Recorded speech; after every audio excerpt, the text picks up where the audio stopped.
Espero que muy bien. Yo soy Daniela Maturana y hoy voy a estar con ustedes en este espacio maravilloso que facilita y que brinda el Centro Comercial El Tesoro para hablar de temas importantes de lo que está pasando a nivel internacional, de lo que está pasando en Colombia. Hoy vamos a abordar temas sobre las diversidades que tenemos en nuestra sociedad.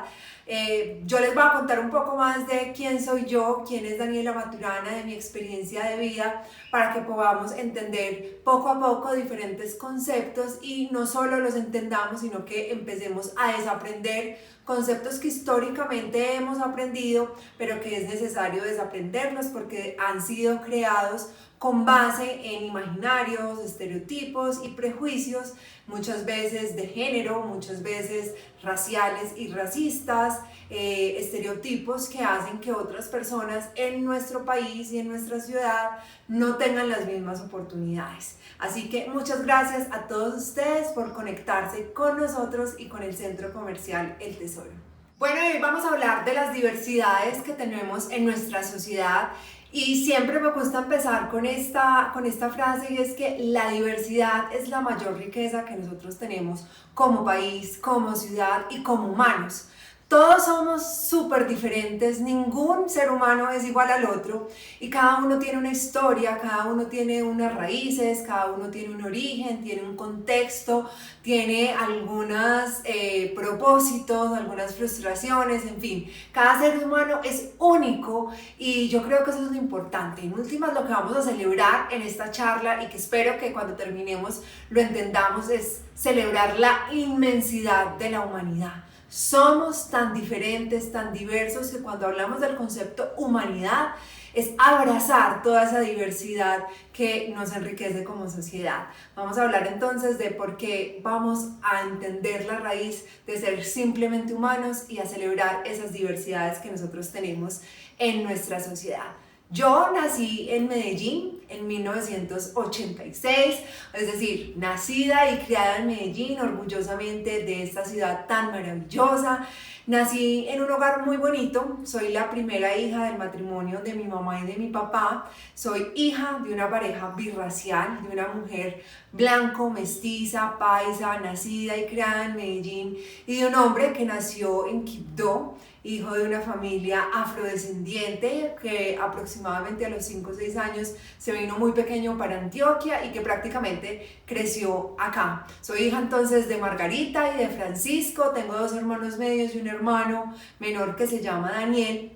Y creciendo en mi hogar, pues siempre entendí que tenía mamá y papá, pero cuando salía de mi casa empecé a entender que no solo era una niña, ¿cierto? Con mamá, papá y hermanos, una niña en un hogar muy bonito, en un hogar lleno de amor, en un hogar lleno de ejemplos a seguir, sino que cuando empecé a salir a la sociedad, empecé a relacionarme con nosotros, me di cuenta que yo no era una niña y ya. ¿Cierto? Me di cuenta que yo era una niña negra. ¿Y por qué me di cuenta? Porque cuando yo estaba muy pequeña, más o menos cuando tenía más o menos 5 o 6 años, empecé a recibir críticas, matoneo, bullying, que hoy lo llamamos bullying, pero que en última son chistes y señalamientos racistas hacia mí por mi color de piel, por mi pelo. Cuando yo estaba chiquitica siempre usaba el afro, pero más o menos cuando tenía 5 o 6 años dejé de usar mi afro porque las burlas que yo sufría en la urbanización, en el jardín infantil, luego en el colegio, pues no se hacían esperar. Era tantas las burlas que yo sufría que esto pues yo lo cuento porque me duele, pero lo cuento para que ustedes entiendan hasta dónde llegan los comentarios de un niño hacia otro niño y dónde empezamos a asumir una responsabilidad nosotros como papá. Y antes de contarles yo qué tipo de frases le decía a mi mamá a causa de tantas críticas y a causa de tanto bullying por mi color de piel y por mi afro, debo decirlo que casi siempre nosotros decimos que es que los niños son muy crueles, pero yo creo que ahora que estamos hablando de discriminación, de racismo, de machismo, de usar la fuerza de un niño contra otro, tenemos que dejar de excusar a los niños, porque en últimas los niños y las niñas repiten lo que ven en la casa. Si nosotros tenemos una casa donde invitamos amigos diversos, con diferentes tonos de piel, con diferentes procedencias, si nosotros también tenemos personas con orientaciones sexuales diferentes, que hablen otros idiomas, probablemente lo que el niño va a recibir de sus papás es que en su hogar se vive la diversidad. Pero si nosotros tenemos niños y niñas que ven que los papás hacen comentarios como me negrearon, la oveja negra de la familia, y este negro no sirve, negro ni regalado, nada, un montón de cosas así que son frases muy cotidianas que se utilizan en nuestra sociedad y que en últimas son frases racistas que tenemos que empezar a dejar de utilizar, pues ese niño y esa niña van a seguir creciendo y pensando que una persona negra, afrodescendiente es mala porque es lo que conocen en los lugares. Entonces, como les decía, yo no voy a excusar a esos niños de mi edad, entiendo de dónde vienen y yo creo que esto es algo que ha pasado de generación en generación, pero era tantas las burlas, y no solo de niños, sino también de adultos, cuando yo iba a un centro comercial con mi pelo suelto, o cuando yo incluso intentaba hacerme, pues cepillarme, hacerme lo que llaman el blower y demás, porque me quedaba así súper frizz. Hubo una vez en un centro comercial que dos señoras me empezaron a señalar y a burlarse, y mi mamá y mi tía las enfrentaron y les dijeron, ¿qué te pasa? Es una niña. Eran tantos esos rayones que yo llegaba incluso a esa corta edad y le decía a mi papá que no me tocara, porque yo no quería volverme más negra. Le decía a mi mamá que por favor nos fuéramos del país, que por favor me llevara a un país o a una ciudad donde hubiera más gente que se pareciera a mí, donde hubiera más gente que fuera afrodescendiente, que fuera negra, porque yo no me sentía parte de esta ciudad. Y como les decía, yo crecí en Medellín, y hoy no me enorgullezco de decir esas cosas, las cuento para que vean que fueron tanto, como decimos nosotros coloquialmente, los rayones, y debido a las críticas y debido al matoneo y al bullying que me hacían pequeñita, que yo llegué a un punto de no querer vivir en Medellín, de no sentirme parte de esta ciudad. Y empieza algo muy importante que incluso va abordando mi adolescencia y mi niñez, y es que empiezo a odiar mi color de piel, empiezo a odiar mi pelo, y empiezo yo como una loca a engominarme, y mi mamá va a pelear con mi pelo, porque hoy pues yo llevo el afro con mucho orgullo, pero esto cuando tenía 6, 7 años, y yo me recuerdo que ya en esa época vivía en Cali, yo viví en Cali un año, fui a un cumpleaños así con el afro hermoso y duré 5 minutos en el cumpleaños porque se burlaban tanto de mí los adultos y los pequeños, que yo llegué a mi casa llorando. Y recuerdo mucho que mi mamá me decía, Dani, si ves, te lo dije, porque te fuiste con el pelo suelto, se van a burlar de ti. Y esto empiezo yo a entenderlo hoy en día. No solo es culpa de la sociedad, sino que también es culpa de los imaginarios y de los estereotipos que históricamente se han perpetuado. Recuerden que nosotros vinimos de un proceso de colonización más o menos en 1400, 1600 empezaron a llegar a nuestro país, y ese proceso de colonización empezó a demeritar y a decir todo lo negro es malo. Y cuando decimos todo lo negro es malo, no es solo las personas que venían de África, sino sus culturas, sus tradiciones, su forma de ser, nuestra estética. Entonces eso va pasando de generación en generación, que uno va creyendo que eso es verdad. Entonces en últimas uno dice, y hoy lo decimos, como que tenía yo tan colonizada mi mente que empecé a odiarme a mí misma, empecé a odiar de dónde venía, empecé a odiar mi afrodescendencia, y empecé a engominarme el pelo, a taparme. Recuerdo también que en esa época que vivíamos en Cali, mi mamá, como decimos acá, me embadurnaba en bloqueador solar y me decía, Dani, ojo con el sol, Dani, ojo, te vas a quemar, Dani, estás en la piscina mucho tiempo. Y obviamente uno en Cali en ese calor, y teníamos la urbanización con piscina, pues yo lo único que quería era llegar del colegio directamente a la piscina. Pero eso me empezó a calar, ese de mi mamá, no está bien quemarse más, no está bien tener el pelo suelto, y siento que ella no lo hacía por mal, sino por protegerme de las críticas de los demás, de los niños y de los adultos. Y eso empieza a condicionar ya mi adolescencia, porque más o menos cuando yo tenía 14 años, empecé ya a ir a los 15 de mis amigas, y lo primero que quiero hacer cuando tengo 14, 15 años es alisarme el pelo. Entonces ese es el gran primer paso para ir a los 15 de una gran amiga mía, fue irme para la peluquería 3, 4 horas, alisarme el pelo, que me quedara así liso, liso, liso, negro, negro, negro, y obviamente venían las extensiones porque quería el pelo largo. Y yo recuerdo también, devolviéndome unos años, que yo le decía a mi mamá, mami, yo quiero que el pelo me vole, yo quiero que el pelo me vole, y yo me ponía una camisa y jugaba así con que el pelo me volara. Evidentemente ustedes ven que mi pelo no vuela, porque mi pelo tiene una textura diferente que ya hoy la amo y la quiero y la entiendo.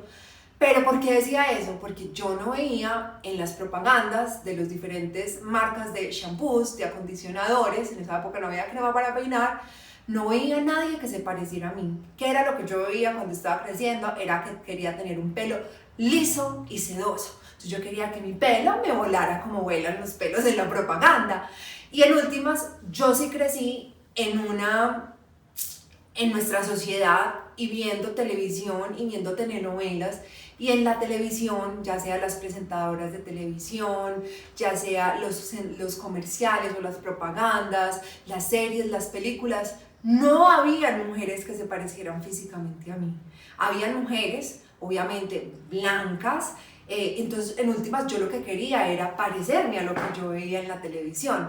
Lo único que veíamos en ese entonces era Blanquita, que era la empleada del servicio doméstico que decía, me quiero blanquear y entre más blanco mejor y entre más blanco mejor.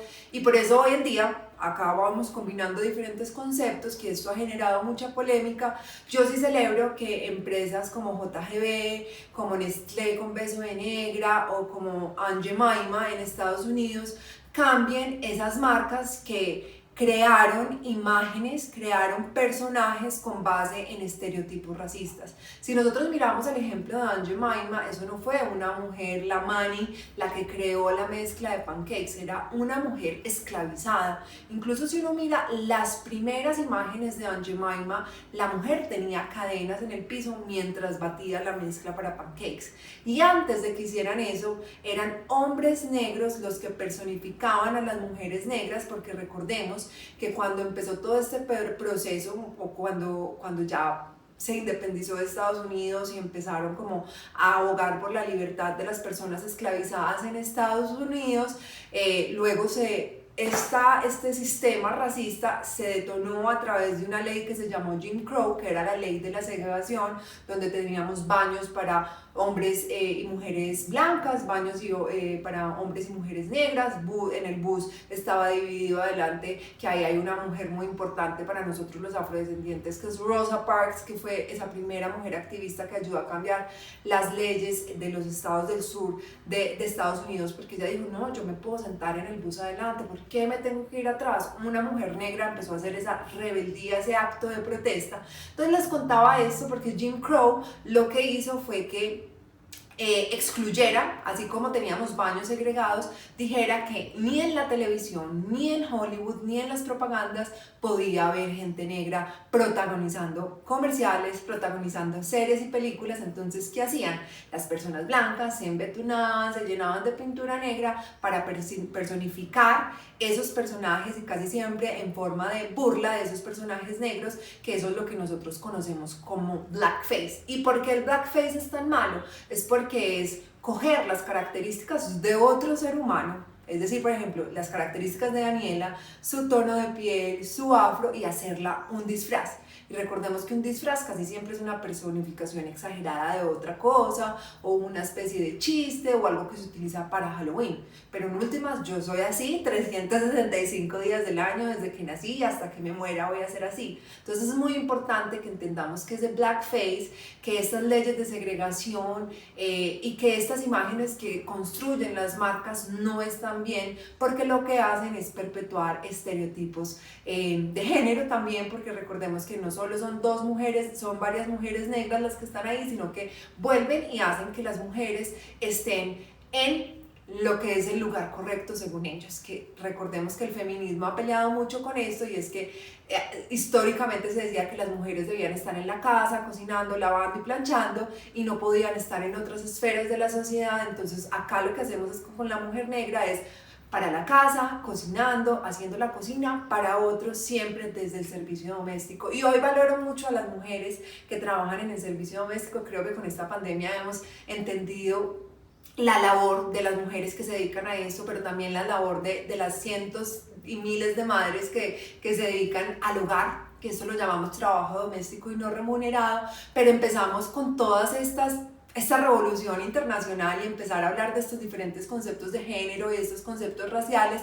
Empezamos a cuestionar cómo las marcas venden, cómo las marcas promocionan, qué tipo de personajes vemos en la publicidad, qué tipo de personajes vemos en la política, qué tipo de personajes vemos en otras esferas más allá de la esfera privada, para decir, es hora de empezar a hablar de diversidad en diferentes espacios. Entonces, haciendo pues este gran paréntesis con diferentes conceptos, mucho de eso que me rayó a mi chiquitica y que me hizo odiar mi pelo, que me hizo odiar mi color de piel, era porque era lo que reflejaba en las pantallas, era porque era lo que reflejaba la sociedad. Incluso pues yo era la única mujer negra del colegio. Cuando entré a estudiar a la universidad también era de las pocas personas negras de la universidad. Recuerdo que hace poquito, haciendo una conferencia con la universidad, decían, ay, pero estabas tú y tus hermanos. Pues sí, déjenme decirles que la cuota de afro no eran solo los Maturana, sino que en nuestra ciudad el 10% de la población es afrodescendiente, que ya les contaré más detalles.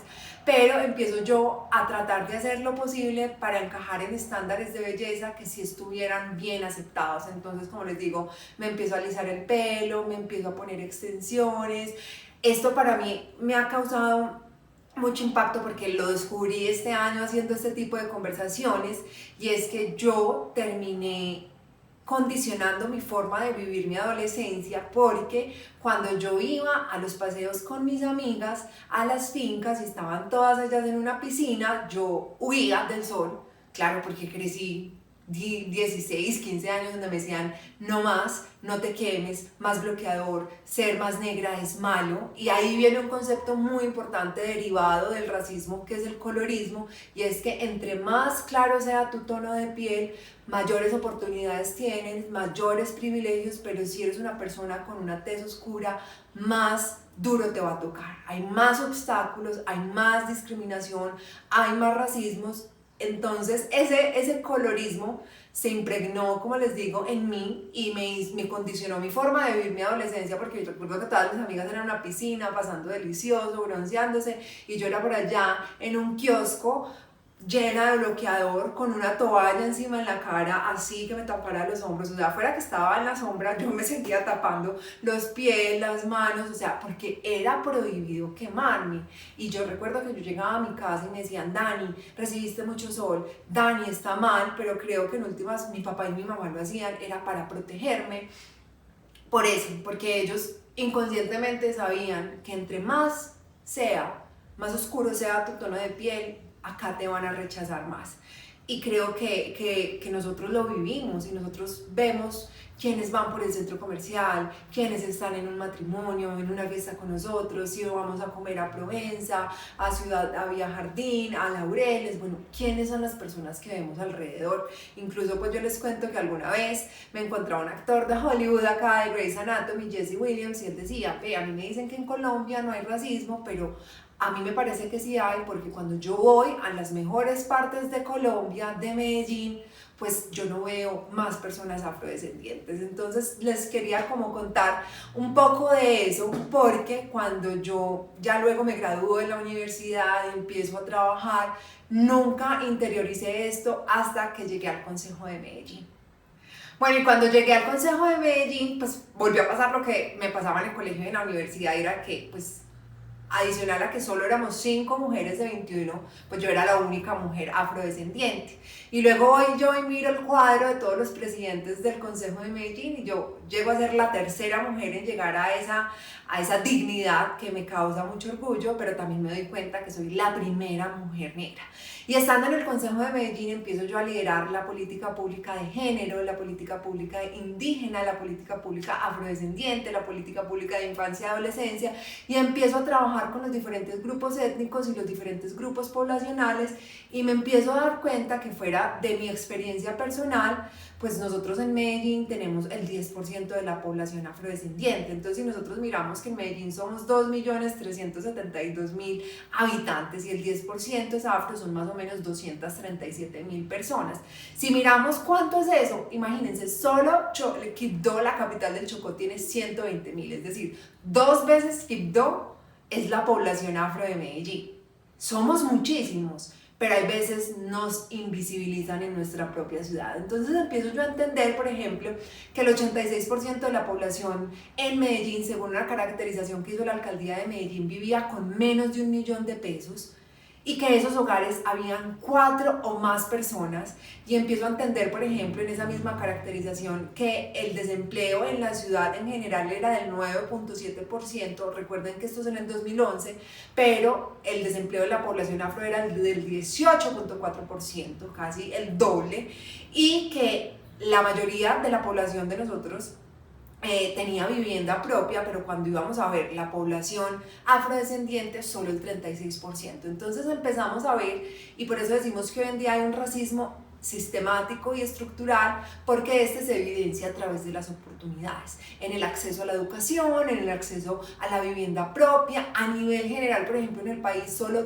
2 de cada 100 estudiantes afrodescendientes pueden ingresar al sistema educativo superior, acceden a la educación superior, y la permanencia en el sistema educativo es cada vez menor, más o menos del 1%.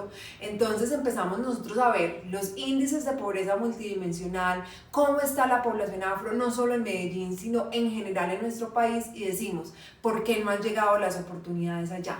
¿Cierto? Y esto también empieza a cuestionarnos con algo que lideré yo en el Consejo de Medellín, que es la etnoeducación, porque nunca en el colegio nos enseñaron sobre ese mercado triangular, todo ese proceso de colonización y de esclavización. Diana Uribe, la historiadora, dice que nosotros tenemos una tercera raíz, y ella lo llama África, nuestra tercera raíz, pero dice es una raíz totalmente invisibilizada. Y yo siempre digo, nos enseñan de Cristóbal Colón, y todos nos sabemos de memoria la Pinta, la Niña y la Santa María, pero no sabemos, por ejemplo, quién fue Bencos Biojó, un hombre que había sido esclavizado y que se liberó de sus cadenas, y fundó el primer pueblo libre de toda América, que se llamó San Basilio de Palenque, que aún existe a 40 minutos de Cartagena.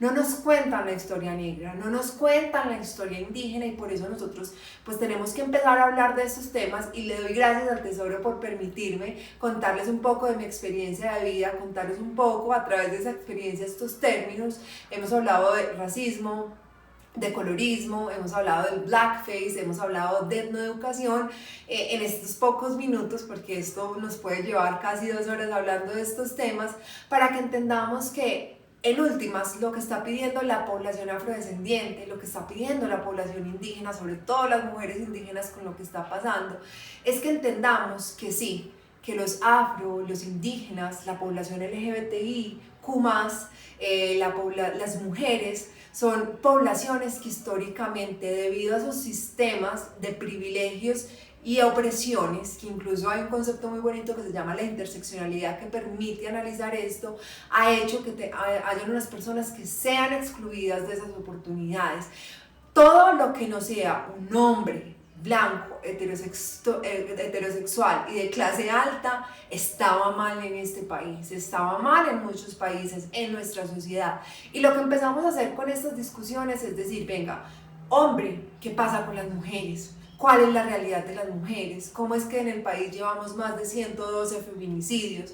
¿Cómo es que la violencia intrafamiliar ha crecido en un 200%? Cuando miramos blancos y miramos los afro, ¿cuáles son esas condiciones de vida de los afro, de los indígenas? Cuando miramos heterosexual, cuando empezamos a hablar de la diversidad sexual y las identidades de género diversas, ¿cuáles son esas oportunidades para la población LGBTI? Es decir, digamos, si vamos a tener una empresa y vamos a contratar un hombre, una mujer trans, vamos a tener baños neutros. Todos en nuestra casa tenemos baños neutros, pero salimos a las calles y hay baños de hombres y mujeres. Entonces, una persona trans, ¿a qué baño entra en esa? Debería entrar al baño donde se identifique con el género que esa persona se identifique. Sin embargo, esas políticas en las empresas todavía no se han abordado. Y todo lo que tiene que ver con clase alta, pues empezamos a decir, Medellín es una de las ciudades más desiguales de nuestro país, Colombia es un país muy desigual. ¿Qué vamos a hacer nosotros? Que incluso yo estoy haciendo actualmente una maestría en gerencia de empresas sociales. ¿Qué vamos a hacer nosotros desde la empresa, desde la sociedad civil y del Estado para poder generar mejores oportunidades, para poder generar riqueza en nuestra sociedad, para que las personas puedan vivir como quieran vivir, tengan el derecho de acceder a todas esas cosas que nos brinda la Constitución y que dice la Constitución que el Estado debe garantizar, como la educación, la salud, la cultura, el deporte, la vivienda propia y digna, empleos de calidad, sin discriminación. Entonces, ¿cómo vamos a hacer? Esa es nuestra invitación en esta pequeña charla del día de hoy. Como les digo, nos podamos quedar mucho tiempo hablando de todo esto. Quería contarles un poco porque hoy en día lidero todas estas causas de género, porque me considero una mujer afrofeminista, porque es importante y los quiero invitar a que ustedes no solo digan yo no soy racista, sino que digan también yo soy antirracista, yo apoyo a las mujeres, yo apoyo a los negros, yo apoyo a los indígenas, yo apoyo a la población LGBTIQ+. ¿Cómo lo pueden hacer? Si tienen Facebook, Instagram, Twitter, por favor, repliquen información que hable de la lucha de las mujeres, de la lucha antirracista, amplifiquen las voces diversas que hay en el mundo, que hay en nuestra ciudad, que hay en el país. Lean libros que hablen de diversidad. Yo en mis redes sociales he puesto varias recomendaciones, pero les recomiendo mucho el de Michelle Obama, les recomiendo mucho los de Chimamanda Ngozi Adichie, los de Toni Morrison, y vean series. Ustedes saben que hoy en día ver series en Amazon Prime o en Netflix es una delicia y hay varias que hablan de esos diferentes temas que en estos poquitos minutos conversamos hoy. Esas son las mejores formas de empezar a unirse a la lucha de las mujeres, a la lucha antirracista, a la lucha por la igualdad material de las personas. Y nuevamente los invito a que celebremos la humanidad.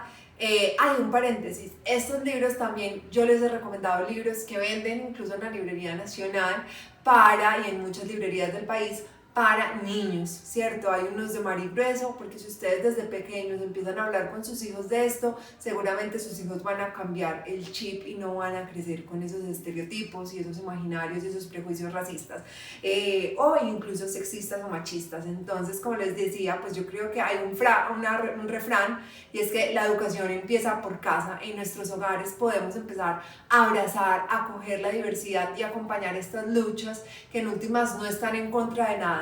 Estas luchas lo único que quieren es la igualdad para todos.